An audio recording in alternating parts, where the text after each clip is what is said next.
판결문을 입수해서 한번 읽어봤는데요. 일단 그 여성의 도장을 위조해서 부정 사용했잖아요. 예. 이제 이것 역시도 이제 형법상 죄에 해당하고 또 공정증서 원본 등의 부실 기재죄라는 죄가 있습니다. 그러니까 호적부가 공정증서거든요. 예. 그러니까 그런 공정증서 원본에 대해서 허위의 혼인신고를 해서 부부 관계를 창설했다면은 이건 이제 그 공정증서 원본 등의 부실 기재죄에 해당하고 이 형이 좀 상당히 높은 편이고요. 예. 요즘에는 또 이렇게 뭐 허위의 신고나 아니면은 위조 이런 범죄를 방지하기 위해서 주로 실형을 선고하는 그런 트렌드가 있는데 요즘은 실형 나온다. 예, 좀 굉장히 좀 중하게 처벌되고 있는 그런 죄입니다. 예. 오늘 이제 11시 잠시 후에 안경환 후보자가 이제 본인의 이제 이런 뭐 혼인 무효 이런 거에 대해서 해명을 한다고 했잖아요. 그래서 참 어떤 해명이 나올지 정말 기대돼요. 그러니까 그 안경환 후보자의 저서나 이런 거 읽으면은 이제 평범한 사람에서 좀 나오기 힘든 그런 그 이야기들이 많이 나오는데 이번 해명에서도 과연 어떤 이야기들이 나올지 정말 기대되고 뭐 일각에서는 이 단순히 판결문만을 가지고 어떤 일이 있었는지를 우리가 정확히 알 수는 없지 않냐. 왜냐하면 가사 재판의 경우에는 굉장히 당사자들 사이에 여러 가지 이야기가 얽혀 있을 수 있거든요. 그 내막에 관해서 과연 이야기가 나올지. 그래서 그 다음은 이제 완전히 상상의 영역이긴 한데 혹시 이제 안 후보자가 이제 그 김씨 여성과 굉장히 연애를 진하게 해서 결혼을 하려고 했는데 혹시 이제 뭐 장인이 반대해서 결혼을 못 이루게 되고 그래서 이제 그 부모님의 반대 때문에 일부러 이제 여성의 앞날을 생각해서 혼인 무효로 처리한 것이 아니냐 뭐 이렇게 좋게 해석하려는 견해도 있긴 하고요. 예. 예, 일단은 요 판결문에서 조금 주목해 볼 만한 것은 증거가 일단은 이 장인의 진술밖에 없습니다. 그래서 이 장인이라고 하면 좀 부적절하죠. 그 여성의 아버지가 한 증인 진술밖에 없고 그리고 또 이 재판 기간이 굉장히 짧았어요. 예. 재판 기간이 굉장히 짧았다는 이야기는 안 후보자가 스스로 인정하거나, 그러니까 전부 다 이렇게 일사천리로 진행이 되었다는 이야기거든요. 다투지 않았다. 그리고 또 미리 원래 혼인무효 소송 같은 경우에는 미리 이런 위조 서류에 대해서 형사적인 판단을 먼저 받아요. 예. 그게 없으면 혼인무효가 판결이 잘 안 나옵니다. 가사재판에서는. 그러면 이걸 먼저 받고 형사 절차를 먼저 밟고 그다음에 가사소송을 했어야 하는데도 불구하고 형사 절차가 미리 없었어요.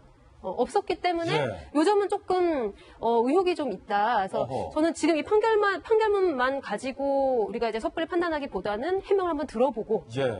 들어보면 또 색다른 얘기가 나올 수도 있다 이렇게 생각합니다. 아니 근데 일각에서 김 변호사님 소개해 주셨지만 이것을 무슨 아름다운 로맨스로 포장하려는 시도가 있는데 이게 만약에 법무부 장관 후보자가 아니라면 뭐 그냥 옆집에 사시는 우리 작은 아저씨나 옆집 사시는 이웃집의 얘기라면 아름다운 로맨스로 포장 뭐 되려 할 수도 있을지 모르겠어요. 하지만 법무부 장관 후보자에 대한 얘기고 명백한 실정법 위반이고요.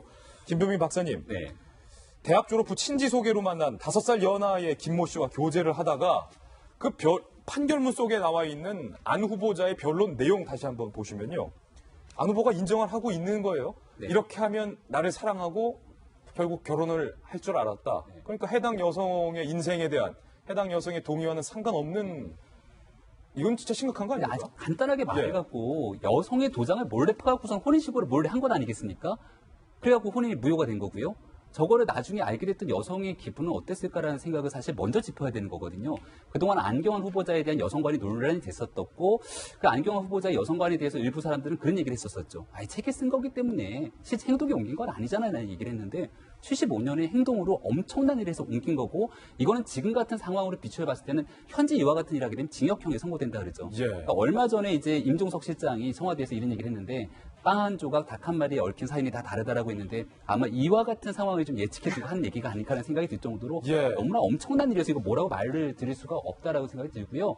이거는 이제 법무부 장관의 후보자시기 때문에 과거 굉장히 오래전 일이긴 하나 과거에 있었던 행동에 대한 책임을 좀 어느 정도 지실 필요가 있다는 생각이 들고 여기에 대해서는 이거는 법적 판결이 난 상황이기 때문에 인사검증 과정에서 당연히 좀 걸렀어야 된다는 판단이 드는데 아주 사소한 일에 대해서는 청와대가 인사 발표를 할 때 먼저 이 후보자에 대해서는 이런 문제가 있습니다라고 얘기를 했지만 안경환 후보자에 대해서는 어떠한 얘기도 하지 않았거든요. 예. 청와대 조국 수석에게 또다시 한번 제대로 된 검증이 있었는가를 묻지 않을 수 없는 대목인 것 같습니다. 청와대에서 근데 이걸 좀 먼저 말하기도 좀 뭐해요. 안 후보자가 과거에 여성의 도장을 날조해서 혼인신고를 한번 했었습니다.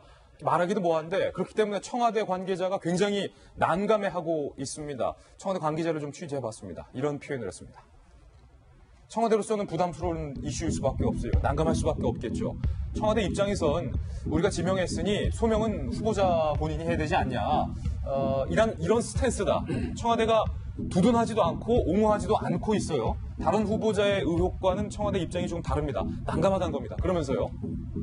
모든 일에는 특히 개인사에는 사정이 있는 법이니 일단 소명을 듣고 판단할 문제다. 빵 한 조각 닭 한 마리. 그거죠. 그러면서요. 그러면 청와대가 사전 사실 파악에 실패했는가? 이거 알았습니까? 몰랐습니까? 청와대 고위 관계자가 굉장히 난감해하면서 대통령이 알았겠습니까?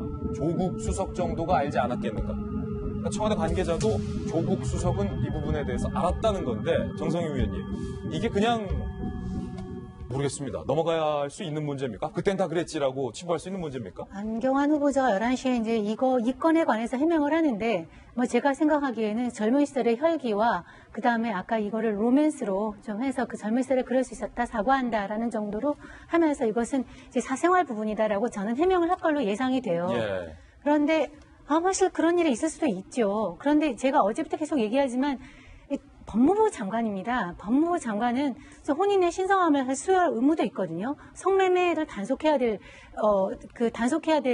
그 여성이 성매매하면 지금 남자만 처벌하지 않습니까? 그런 거에 대해서 수호할 의무적이 있고 성매매 여성을 보호해야 할 상황도 있고 여러 가지로 그 사회적 약자들을 법적으로 보호해야 할 의무가 있는데 저렇게 법을 가게밖에 여겼다는 거에 대해서 정말 실망스럽고요. 또 이제 검증 얘기를 하지 않을 수가 없는데 안경환 후보자하고 조국 수석하고 다 서울대 법대 출신이고 서울대 법대에서 같이 일했고 같이 또 페이스북이나 이런 활동, 진보 지정에서 많이 활동을 했습니다. 둘이 굉장히 잘 아는 사이라는 거죠. 예. 추천을 해서 가능성도 있습니다.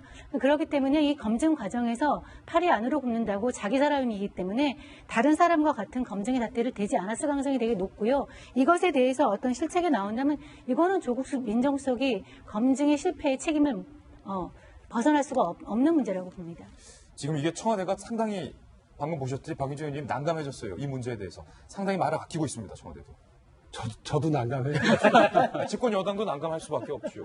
이게 지금 청와대 고위 관계자라고 표현한 그분의 말이 사실 우리 여당 의원들이 저 표현 이상을 넘어갈 수 있는 게 없어요. 그렇죠. 아는 게 없기 때문에 일단 그렇습니다. 예. 그리고 두 번째로 고민스러운 겁니다. 그러니까 제가 만약에 야당이었다면 이 지금 언론에 보도된 내용만 가지고도 물러나야 맞다. 그것이 대통령을 위하는 길이다라고 얘기할 수 있습니다. 그런데 고민은 있는 거죠. 뭐냐면 지금 이 법무부 장관 인사를 하면서 모두가 추측하고 예상컨대 이 검찰 개혁을 어떻게 할 것이냐, 그리고 사법정의를 어떻게 세울 것이냐를 봤다는 겁니다. 그래서 50년 만에 사실상 대한민국 정부 수립 이후에 처음으로 비검찰 출신 인사를 장관에 앉힌 겁니다.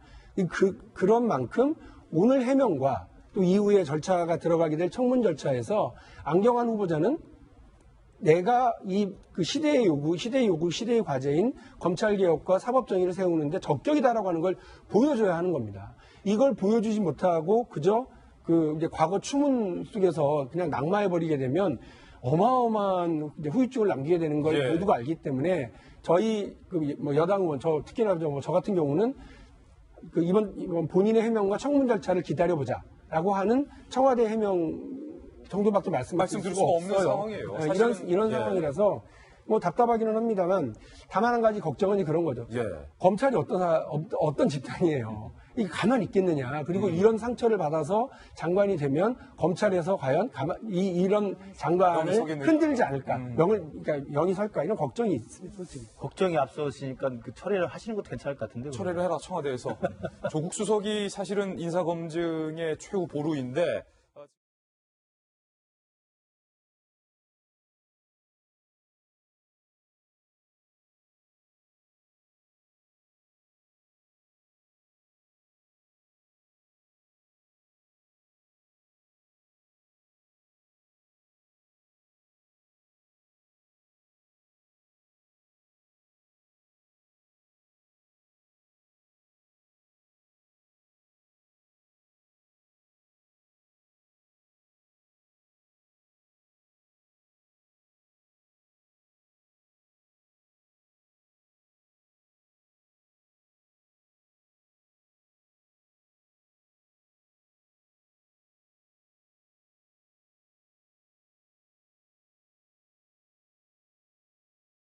트렌드가 있는데 요즘은 실형 나온다. 예, 이게 좀 굉장히 좀 중하게 처벌되고 있는 그런 죄입니다. 예. 오늘 이제 11시 잠시 후에 안경환 후보자가 이제 본인의 이제 이런 뭐 혼인 무효 이런 거에 대해서 해명을 한다고 했잖아요.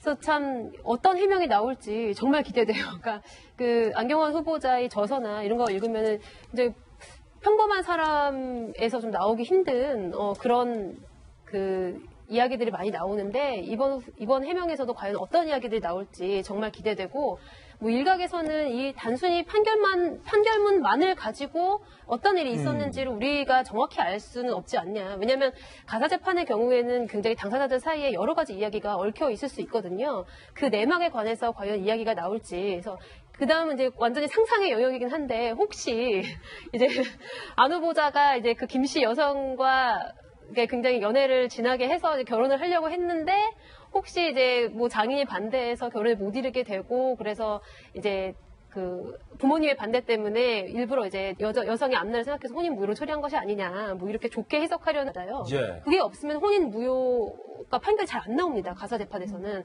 그러면 이걸 먼저 받고 형사 절차를 먼저 밟고 그다음에 가사 소송을 했어야 하는데도 불구하고 형사 절차가 미리 없었어요.